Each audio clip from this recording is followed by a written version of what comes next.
Hey everyone, and welcome to the Retro channel, and today I thought we'd have a play around with this early 90s CD player and see if it can handle a number of different CD formats.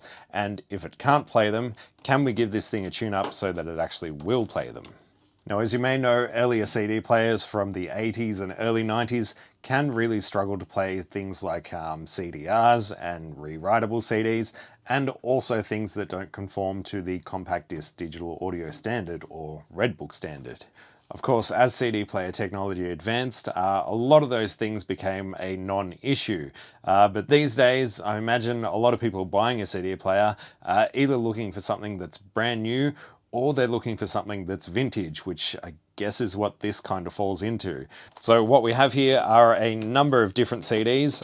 Only one of them, this Cake CD, actually bears the compact disc digital audio logo, which means it complies to the Red Book standard. All of these other discs do not. So let's have a quick look at what we've got here, and I'll try and explain some of the differences, which should hopefully give us a hint as to what's going to work and what probably won't. First up is the Cake CD, and this is an original pressed album. It also bears the compact disc digital audio logo, which is the only CD in this stack that actually has that marker. In order for a CD to bear this logo, it must conform to the Red Book Audio CD standard. There were a number of other standards that came after the introduction of the audio CD. Obviously, we had data CDs and mixed mode CDs with audio and video, all kinds of different things. But generally, every album that you would have bought in the 80s and 90s would have had this logo on it and should play fine in any CD player that you throw it at, provided the CD player is working properly. The next one we have is a brand new release from Lorde. This is the Virgin album, and something unique about this thing, which you may have already been aware of, is it's actually a clear CD, which seems like a very ambitious choice for something that is supposed to reflect light. Some of you may have also seen a recent video from Adrian on Adrian's Digital Basement, also looking at this CD, and yeah, it's no coincidence that I also picked up one of these because after chatting with him, we basically got talking about this particular disc, and before I knew it, he released a video about it. And I thought it was such a good idea, having something that is clear and therefore very challenging for a lot of players to actually recognize. I thought this would make for a really good test disc for CD players that might require a bit of service. I really doubt the Technics CD player is going to be able to recognize this thing, but I guess we'll find out shortly. We also have another album from End of Fashion, which were an Aussie band that were around in the early to mid 2000s, I think. The interesting thing about this one, as you can see, it does not bear the compact disc digital audio logo anywhere, because even though this is an album, it doesn't conform to those standards. The reason for that is actually down to this thing here. This particular album has a form of copy protection on it, known as Cactus Data Shield, I think. There were a lot of different forms of copy protection for CDs, especially during the early to mid 2000s. If you think of, Napster and LimeWire, that kind of thing, a lot of companies were desperate for people to not be able to copy their albums. But it is actually possible to get an accurate rip of one of these CDs. You just need the right CD-ROM drive to be able to do it. Basically, these ones use a bunch of different, I guess, fake errors that are in the actual CD itself, and that will trip up CD-ROM drives because they're trying to error correct for those things, so they'll just keep retrying to reread that certain sector. But when it comes to regular dumb audio CD players, they'll just carry on like nothing ever happened. So usually these will work in every CD player, but it's not guaranteed. I think this will probably work in the Technics, but again, we'll find out. Next up, of course, a classic CDR. This should also probably work in the Technics. Of course, I've already burnt it as an audio CD with a bunch of the YouTube jazz library on it, so I don't get a content match. But yeah, I'm pretty sure this will work. In fact, I think I've already tested it with this CD player and it didn't have any issues. But something that may have trouble is a rewritable CD. This is a pretty old one, but still seems to be in good condition.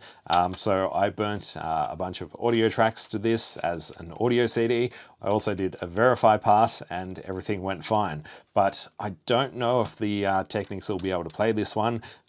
Basically, the rewritable CDs have a lot lower reflectivity than the standard CDs or even CDRs. So this one could be a challenge just like the Lorde CD.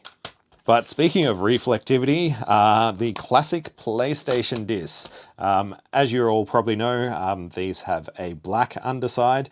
So while I've never actually looked it up to verify it, I think these are reflective for infrared light, just not regular visible light that we can see. And that's probably why they work just fine in most CD players. But we'll also give this a test, see if the Technics can handle it. Obviously, we won't be able to play Gran Turismo 2 though. So at the moment, as you can probably tell, there is already a disc in there, and it is playing. This is the mixed CD that I was playing over and over again while I didn't have any other audio source in this room. So yeah, I've kind of a little bit over some of the tracks on this disc. I think it's about time to swap that out. Let's first off try the regular certified audio CD. I'm sure it'll have no problems recognizing this. And you can see it, you know, within a couple of seconds, it's already got the table of contents. So yes, Cake is definitely working, not a big surprise. Of course, we know CDRs are going to work because we just had one in there, but just to be sure, will it take any longer? It seemed about the same. Maybe it took half a second longer to recognize that. YouTube Jazz. Woo. I think next we should try the copy protected CD. That's not a real digital audio CD, but certainly looks the part. Throw that in there. I think this will work. Oh, that definitely took longer to bring up the table of contents though. It's playing though. Just for fun, let's throw in Gran Turismo 2. I don't know if there'll be any audio tracks on here. There might be. There's one track with 63 minutes, so I'm guessing it's just a data track. And yeah, we're not going to hear any audio output from that. Now for the two challenge discs, because I have my doubts that either of these are going to work. Let's start with the rewritable CD.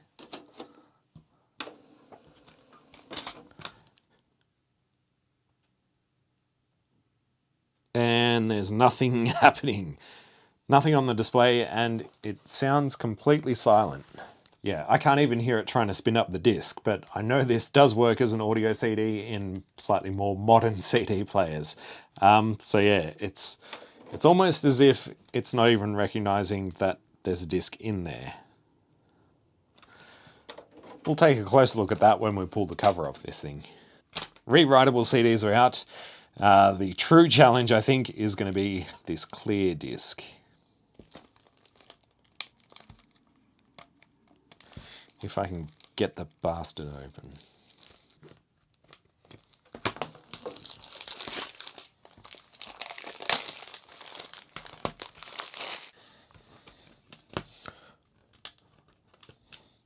Oh wow. Yeah, that is pretty damn clear. Obviously there's a slight bit of reflection off it, but not a lot. It actually looks a lot clearer than it did when I was watching Adrian's video. The camera sort of makes it look a bit more opaque than it actually is. Of course, there is no CD digital audio marker on this thing because I can't see it complying with the Red Book standard. There is some other stuff on here. There's white text around the edge of the disc, so I'm guessing that's the top side. It could go either way with this thing, and I'd imagine a lot of people have tried to put this in upside down and it hasn't played, but even the right way up, I hear a lot of CD players do actually struggle to play this particular album. So let's see what happens.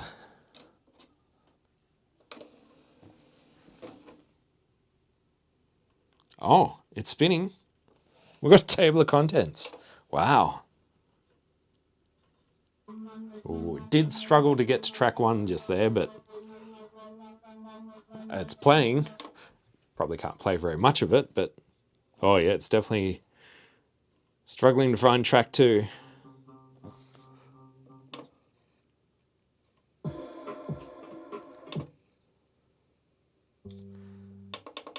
Well, I have to say I'm kind of shocked. I really didn't expect this CD player to be able to play it. It is definitely...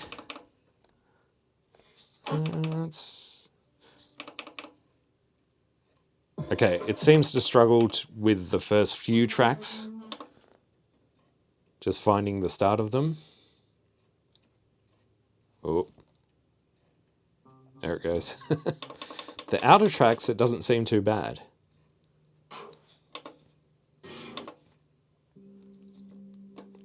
Well, yeah, that's a bit of a surprise. Anyway, let's open this thing up, see if we can get it to recognize the tracks on this disc a little bit better, and with any luck, possibly even play the Rewritable CD. I did actually repair this CD player in a previous video, and I think I did a follow-up to that where I modded it with a digital audio output, so it's got an optical out. But beyond that, I haven't really done any work to this player. Oh, I added a remote control receiver. Basically some of the stuff that was included in the higher end models, but not on this model. Thankfully, they left provisions to add that stuff back in. But yeah, beyond that, I haven't really done any servicing, I don't think, to this CD player. I might have re-lubed some of the rails in there, but that's about it. So there is a good chance that we can get this working even better than before. Either that or I'll break it properly and it'll never work again. All right. Oh yes, that's right. There isn't a lot to look at in here. There's plenty of empty space. Do we have any test points? Right, well, it looks like they did put what all these signals are on this ribbon cable that goes over to the CD mechanism. Don't know how many of those would be useful. What I really want to see is the RFI pattern, which I don't see it marked on that. And there's some more text over the other side. Yeah, most of the things on this side, left channel, right channel, a couple of voltage rails, master clock, data, not really what we're looking for. And over here, there's a few more clock signals. Oh, there is one called T-lock and F-lock, so that'd be tracking lock and focus lock. Sometimes focus lock is referred to as FOK or FOK, but on here they've called it F-lock. But we might take a look at that focus lock signal because that'll be able to tell us if it's actually managing to focus on the rewritable CD. Dare I say it's just going to be either a high or low signal, and once it receives that signal, it'll actually try and, well, spin up the disc and attempt to play it. So I'm guessing that signal won't change regardless of whether we have the rewritable in or out. Looks like there are some other markings around these jumper links, which seem to be the same as what we're seeing on this ribbon cable. In fact, I can see this jumper is labeled F-lock and this one T-lock, and there's also a sense jumper. Let's start up the oscilloscope and have a poke around.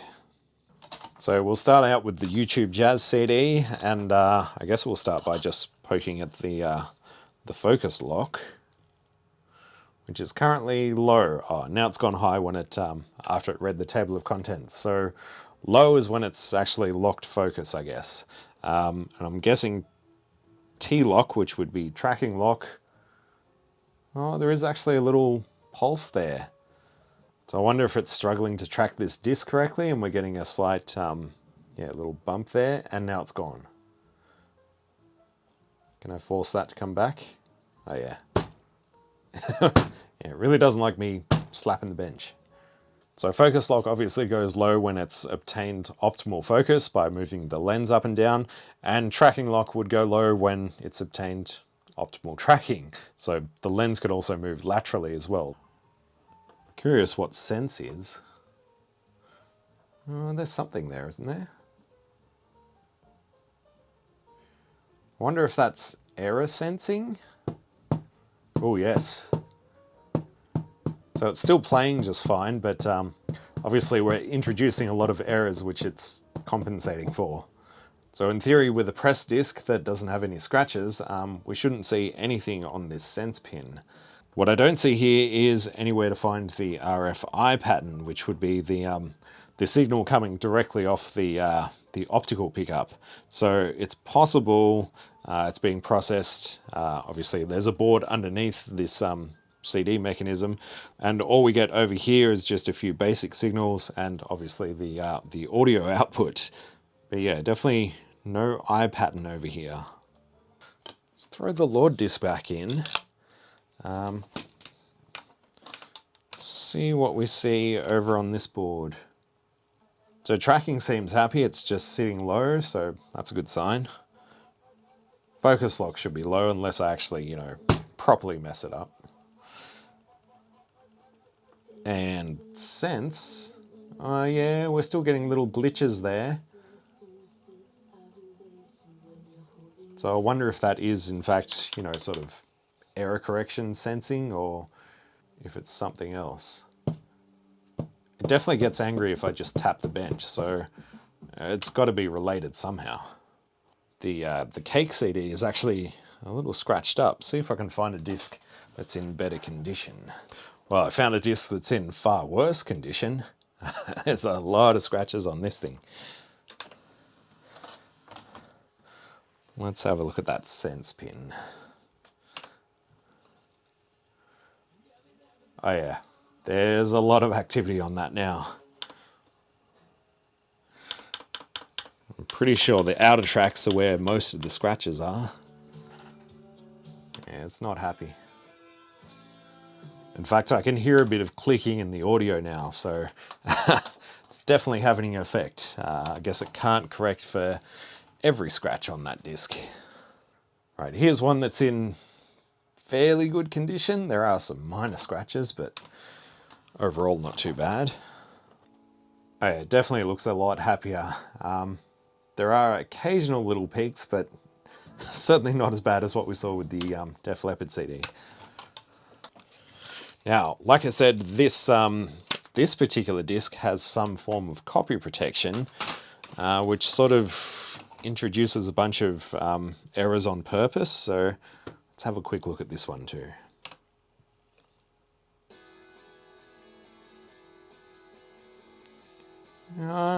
Yeah, there's definitely more than what we had with the other CD. In fact, it almost sounded like it was skipping back there. Yeah, I can actually hear little clicks in the audio, so thank you very much, bloody DRM bullshit. Alright, here's the real test, the rewritable. Yeah, so focus lock is just staying high, and it's not even trying to spin up the disc. So obviously the first thing it tries to do is focus on a disc, and if it can't focus on anything, then it just assumes that there's no disc in there, which seems to be what's happening here. All right, I think it's time to pull the optical assembly out and have a look under there, see if we can find the RFI pattern and also see what adjustments we have available to us. Maybe we can get it to recognize this rewritable, or at least improve the playback of some of these other discs. Is that gonna... Oh, come on, yay. Oh yes, there's plenty of things going on under there. So... Can we set that there and poke at it? It doesn't seem like the best idea. Yeah, that's not great, is it? All right, let's throw this back in. Let that lock back into place. And if I just sort of set it there and hit play, it is playing. A good idea would just be to put something over there just in case it falls down. All right, let's see what we can see. Is there... Oh yeah, I see a TP11 Doesn't seem like much. That... Nah, it doesn't seem like it. Ooh, is that it? Oh yeah, there it is. Sort of. Wow, that's... that is a very noisy eye pattern. Probably the long ground lead doesn't help. Let me shorten this ground lead, see if I can find a nice ground point here. And that's got to be ground. Let's try that. Okay, slightly better. Let's turn on color grading. Oh, the disc is skipping. Yeah, it's definitely still quite messy. Let's swap to an original pressed CD.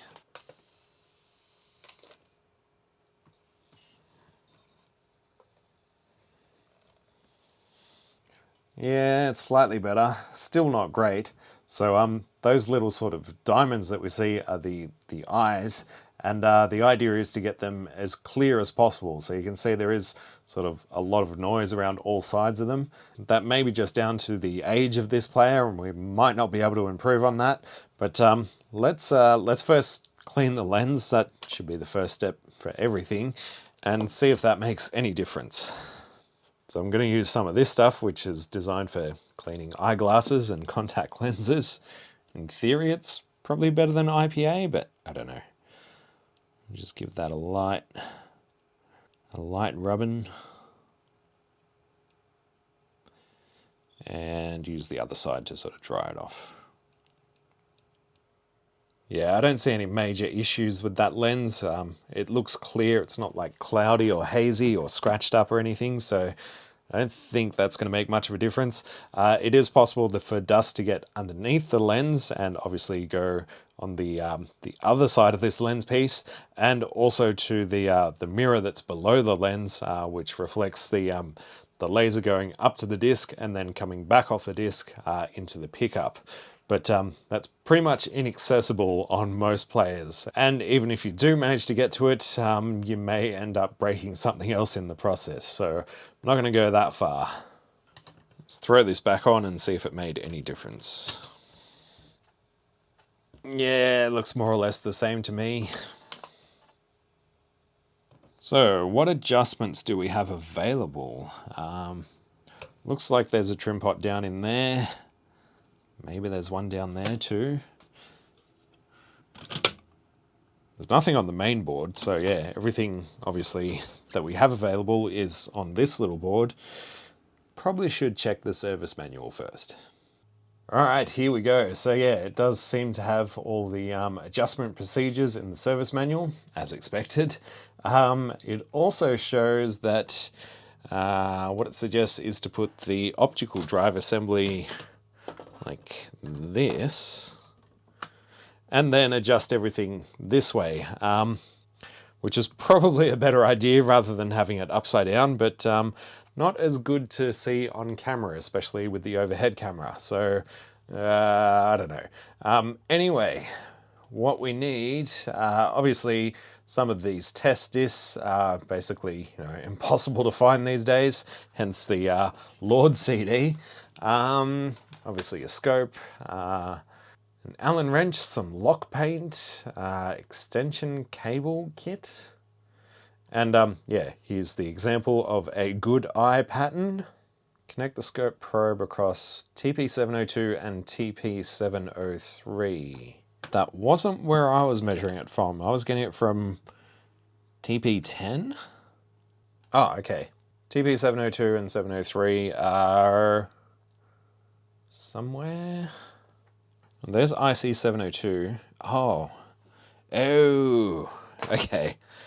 So I don't know if we're going to be able to see it on camera, but there is a little connector hidden under this board, which is currently got nothing plugged into it. Apparently that is our 2 test points that we should be measuring from. And it looks like, according to the service manual, there is an extension cable kit, part number RFKZ 0009. Looks like it's just a fairly standard connector with a couple of bits of wire hanging off. I'm sure I can make one of those. There we go, an RFKZ0009 extension cable kit. $99 on eBay. I'll put a link in the description. Now, can I get it to plug in there? All right, TP703 is where we need to connect the ground probe, so that's this side. And then signal is on this one. Well, that's much easier. We can go hands-free. Let's have some cake. All right, that looks a little bit better, maybe. Still pretty jittery though, isn't it? I wonder if that's just because I've got this upside down and not on its side where they recommend. You're supposed to sit it like that. Yeah, it's about the same. Still quite a bit of noise in there. I think it looks better than where we were probing it from before though. So let's have a look at these adjustments that we can make. When the deck is replaced, making adjustments is not necessary. We're going to do it anyway. We need to move the optical block, I guess, out towards the edge of the disc so we can actually access these adjustment points. Alternately adjust the two mechanical adjusting screws with a 2mm Allen wrench until vertical fluctuation of the RF signal is minimized and the eye pattern is most stretched. All right, we can do that. After completing, lock the mechanical adjustment screws with lock paint. Yeah, that's probably a good idea. And then the next part is PD balance adjustment. I guess we're supposed to do the mechanical adjustment first and then mess with the PD adjustment. So the screws, holes for a mechanical adjustment. All right, let's flip this back over. So it looks like we should be able to do the mechanical adjustment using this hole and this little cutout here, but the actual optical block needs to be further out. And as this cake disc only has 11 tracks, I don't think it's going to go out that far. This Triple J CD will be chock full of tracks, I'm sure. We're at track 14, so there's one screw back here and one screw that's now accessible through this hole. Doesn't really say which one to start with, it just says alternate between both of them, so let's see what that does. Start with the back one. Oh, which is very easy to turn. So maybe somebody's already had a play with this. Doesn't seem to make a lot of difference though. Oh yeah. Eye pattern's definitely getting worse as we go in that direction. Doesn't seem to be affecting the amplitude though. It's just making the eyes close up.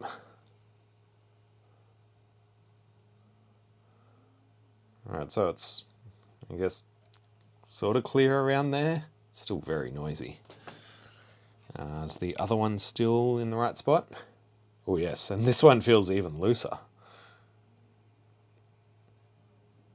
Okay, so that's getting noisier. And that's noisy.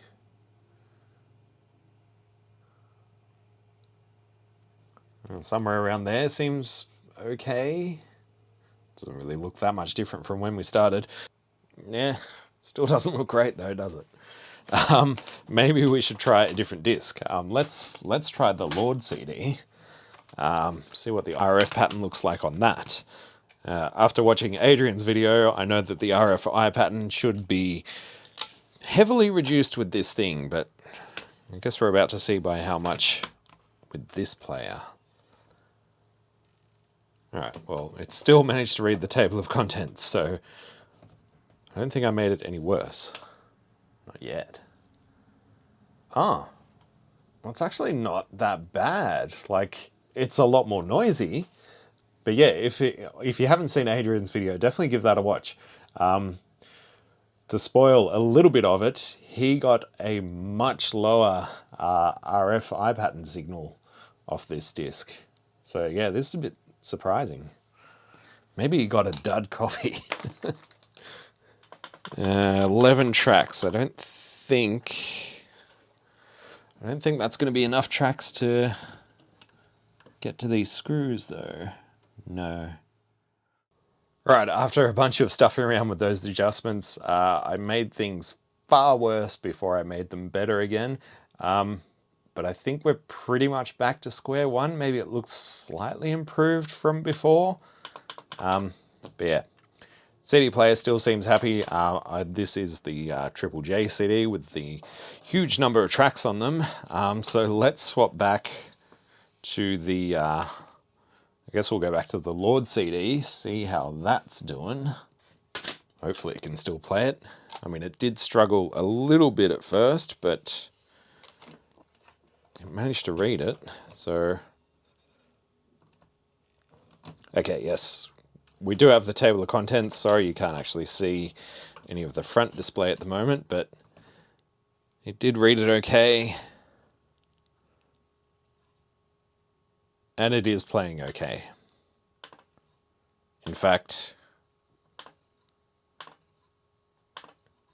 as I'm skipping through the tracks, it's pretty much locking onto them immediately, which is a good sign. So maybe things are slightly better. Definitely that eye pattern still doesn't look that great. So before we do any more adjustments, let's just try the Rewritable CD. I'm not holding out hope for that one, but who knows, maybe that'll now start working as well. I'll just hold it like this so we can see. No, it's not even seeing it. Okay, well, let's move on to the next set of adjustments. I'll throw Lorde back in there. Oh, Lorde.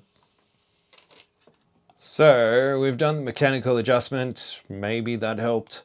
Best eye PD balance adjustment. So same test points, same stuff on the scope. Of course, we don't have the proper test CD. Adjust VR 701 until the vertical fluctuation of the RF signal is minimized and the eye pattern is most stretched. So VR 701, I'm pretty sure, yeah, it's that hole right there. So I'm going to put this on its side because it seems to be slightly happier when it's not upside down. Let's hit play. Let's see if we can make that look any better.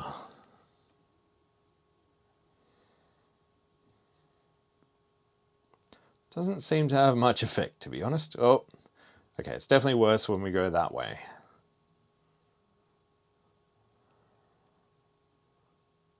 Oh. For a second it looked promising and then it didn't.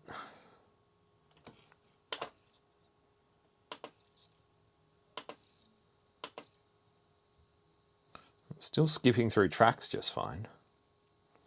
Is that any better? I don't think it is.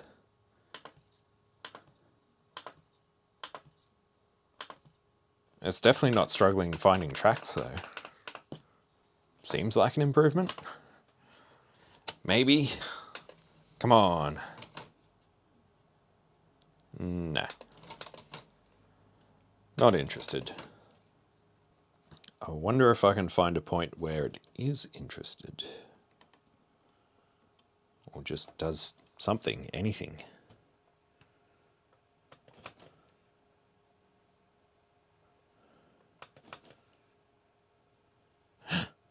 Holy shit. It just spun for a second. Let's see if it'll do it again.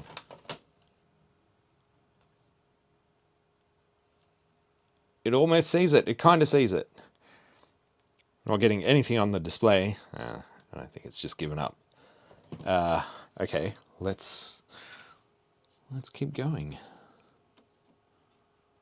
I'm just going to make the slightest adjustment and just retest.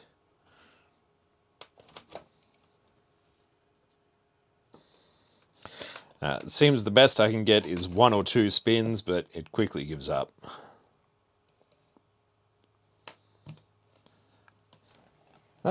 Best eye adjustment, we've done that. Check play operation after adjustment. Whoa, no shit. That seems to be about it. I wonder if it tells us what that sense signal actually does. If I can see it anywhere.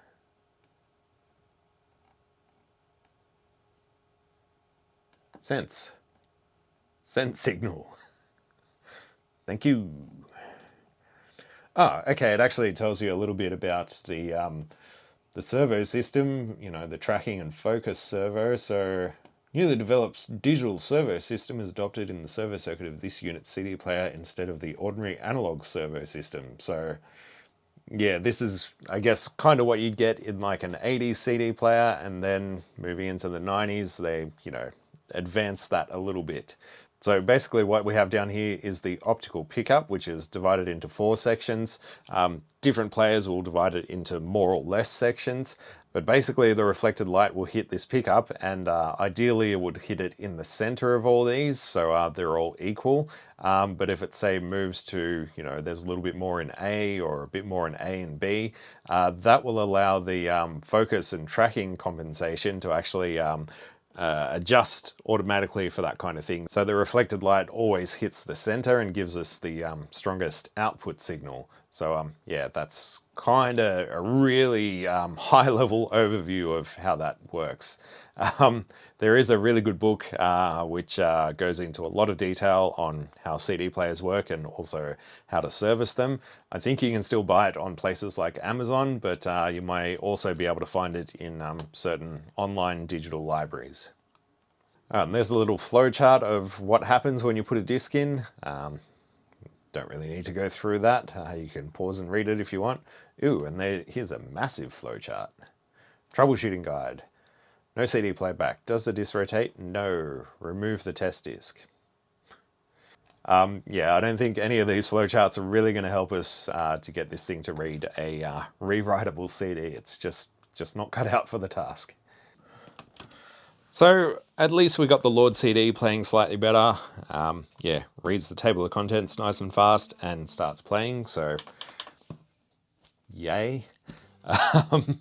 I guess that does mean, however, that it should be better at reading all types of discs as long as they're not rewritable. Just in case.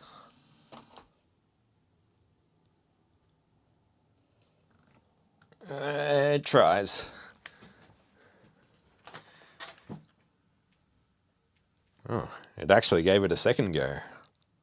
Come on. It usually works, doesn't it? Tapping on things. Play. I promise, there's a disc in there. Trust me, bro. Let's pull this off. Get a little look at what's actually happening underneath. So normally what happens, as you can see, it searches for a disc, tries to focus on it, and if there's nothing there, well, nothing happens. But if we present it with a disc, or the reflection of a disc, yeah, see, it actually tries to spin up the spindle motor, and now the lens is actually bobbing up and down, desperately trying to focus on this thing. In fact, let's see, because this one is clear, or mostly clear, you might be able to see what it's actually doing underneath. Oh, no. Oh yeah, there it goes. Yeah, it's trying to focus on it, but it's obviously very confused as to what's going on. And when it comes to the rewritable disc, so yeah, obviously this thing is not very reflective, at least for infrared. Here we go. I just popped the spindle clamp out of the metal plate because this thing just has a magnet inside, and obviously this is magnetic, so that's basically what clamps the disc down. So now we can get a bit better observation of what's actually happening here. Oh, as soon as we tell it there's a disc in there. So I wonder if it'll continue playing after we move outside of the clamp. Oh yes, it does. Just unplug that. So yeah, it doesn't seem to care that there's, you know, no other solid surface around there. And that's the last track. It's still happily playing. If I do this, is it going to freak out? Yes. It's like, hey, wait a minute. Oh, that's where I was.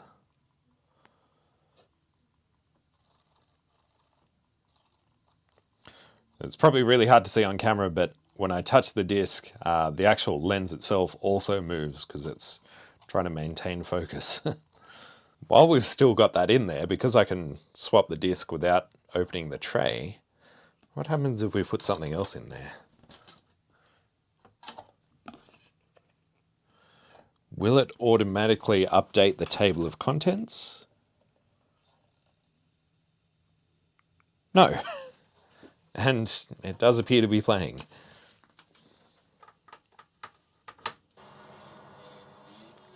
Definitely playing.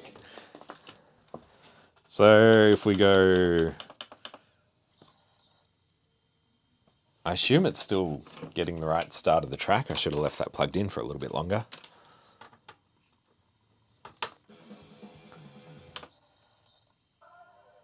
Yeah. It still starts at the start of the track. Is the time screwed up? Well, it reckons it's only got 14 minutes left, and I know there's plenty more on this particular disc. And 1 minute 53 for this track. Pretty sure it goes for longer than that. What happens if we go to the end of the track?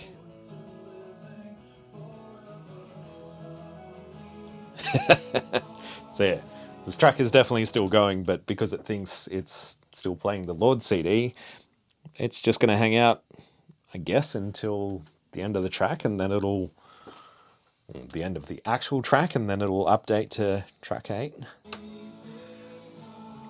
Can we search? Oh, we can still search, apparently. Pretty sure this track's about to end. What will it do? Is it just going to go to 8?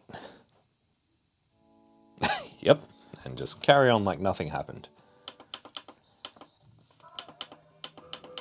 So we can't skip past track 11, even though I know there's more than 11 tracks on this disc. What happens if we go to the end of this one? Let's see if it just goes to track 12. Yes, it does. And now it's totally lost. There's no indicator for track 12, although it is actually flashing above the where the 12 symbol would be.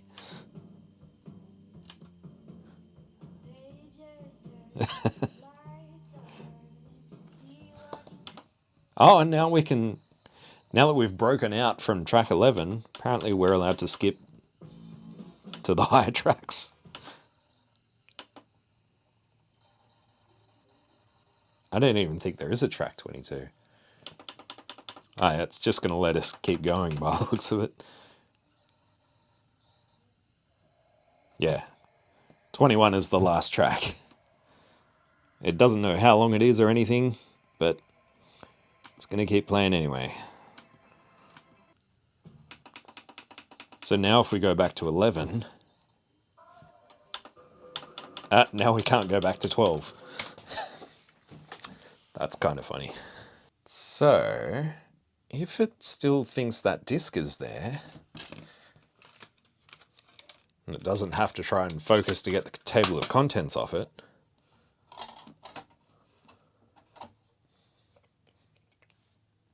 what's going to happen with the rewritable?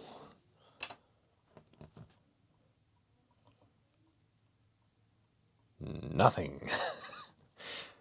I can hear it trying to focus on it, but yeah. Well, it was worth a shot. I'm guessing it's just going to keep trying because, you know, as far as it's concerned, there's definitely a disc in there that it's managed to read the contents for. It's very confused. Oh, it's still trying to play that. There's nothing there, man. Let's throw in a disc that I don't care about. Oh, no, there it goes. No? Yes? Right, let's see if we can swap discs mid-song. Will it just keep playing? Yep. Just kept playing in the middle of another random song. Let's see if we can swap back.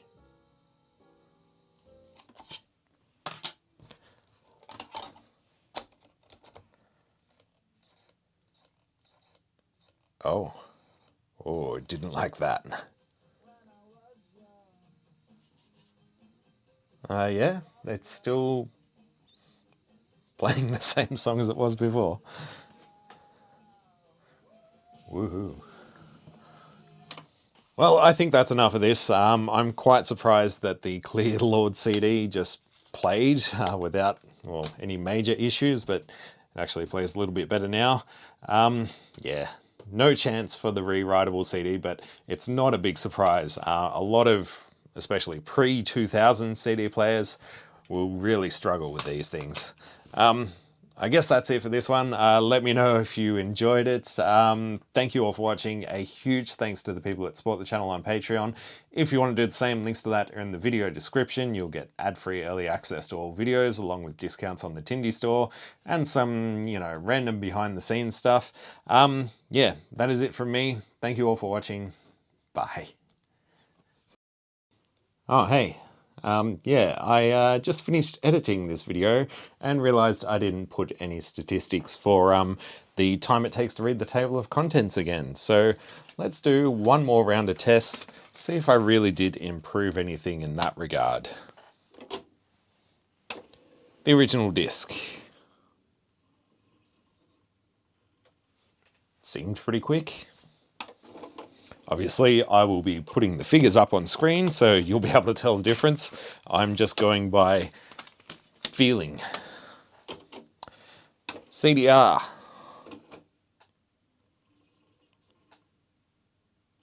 A little bit longer, I think. Well, a little bit longer compared to the original CD. The copy-protected disc.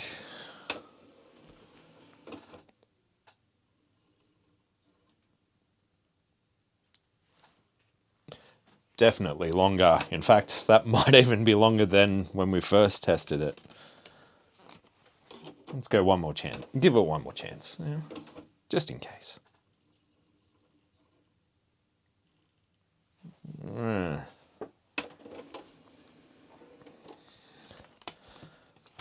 The fastest of the bunch, which was a bit of a surprise, PS1 disc.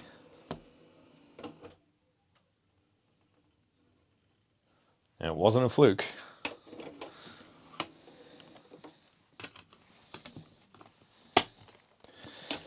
Probably won't even bother with that one. Lorde.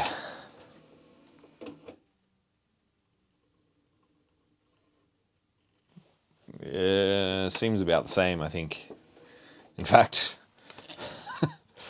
I'm getting the feeling that these times are probably more or less the same as what we originally had. Let's do this just for fun.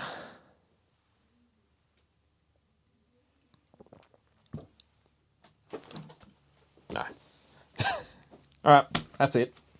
Bye.